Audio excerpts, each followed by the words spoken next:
ঘুমানোর সময় ভুলেও করবেন না এই দুটি কাজ। প্রিয় নবী হযরত মুহাম্মদ সাল্লাল্লাহু আলাইহি ওয়াসাল্লাম ঘুমানোর সময় এই দুটি কাজ করতে নিষেধ করেছেন।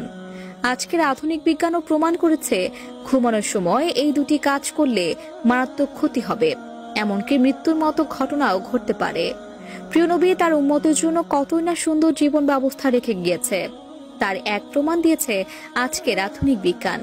তো চলুন বেশি কথা না বলে জেনে নেই ঘুমানোর সময় কোন দুটি কাজ করা নিষেধ এবং বিজ্ঞানীরা কি প্রমাণ বের করল। প্রিয় নবী নিষেধ করা এই কাজ দুটি থেকে চলুন জেনে আসি। আপনি যদি মুসলিম হয়ে থাকেন ভিডিওটি অবশ্যই দেখবেন এবং শেয়ার করে প্রিয় নবীর হাদিসটি সবার কাছে পৌঁছে দিবেন, কারণ আপনার মাধ্যমে যদি কেউ কোনো ভালো কাজ সম্পর্কে জানতে পারে এবং তা পালন করে, তার জন্য আপনি প্রিয় নবীর একজন প্রিয় উম্মত হতে পারবেন। আল্লাহ তাআলা রাতকে সৃষ্টি করেছেন বান্দার ঘুমের জন্য এবং দিনকে সৃষ্টি করেছেন কর্মের জন্য, কিন্তু আমরা অনেকেই অভ্যাসগত কারণে মারাত্মক এই ভুল দুটি করে থাকি। 1 নম্বরে প্রিয় নবী ঘরের লাইট বন্ধ করে ঘুমাতে বলেছেন। লাইট জ্বালিয়ে ঘুমানো কতটা মারাত্মক ভুল চলুন জেনে নিই। প্রিয় নবী বলেছেন, রাতে আলো জ্বালিয়ে ঘুমালে তোমার শরীরের ভেতরে এমন কিছু বিশেষ পার্টস রয়েছে যা কাজ করা বন্ধ করে দেয়, এমনকি মস্তিষ্কে নেতিবাচক প্রভাব পড়ে।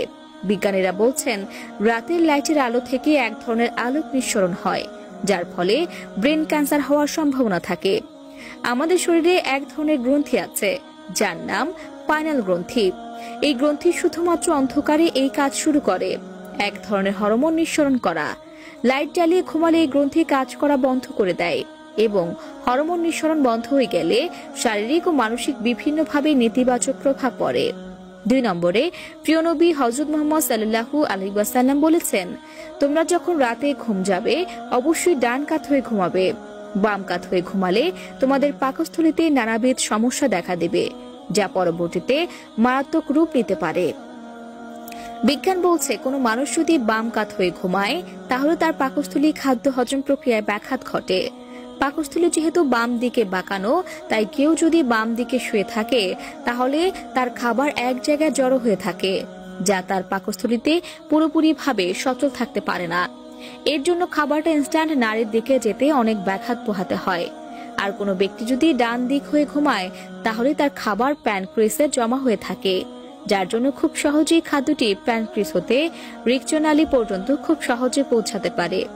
প্রিয় নবী তার উম্মতের জন্য বেশি কিছু নিষেধ করেনি, যেগুলো নিষেধ করেছেন সেগুলো তার উম্মতের মঙ্গলের জন্যই করেছেন। প্রিয় নবীর প্রত্যেকটি কথাই আজকের এই আধুনিক বিজ্ঞান প্রমাণ করে দিচ্ছে। সুবহানাল্লাহ। প্রিয় নবী বলেছেন, তোমরা পেটের 3 ভাগের 1 ভাগ খাবার খাও, 1 ভাগ পানি এবং 1 ভাগ খালি রাখো। এতে তোমাদের শরীর সুস্থ থাকবে এবং রোগ থেকে দূরে থাকতে পারবে। বিজ্ঞানীরাও একই নিয়মের সাথে মত দিয়েছে।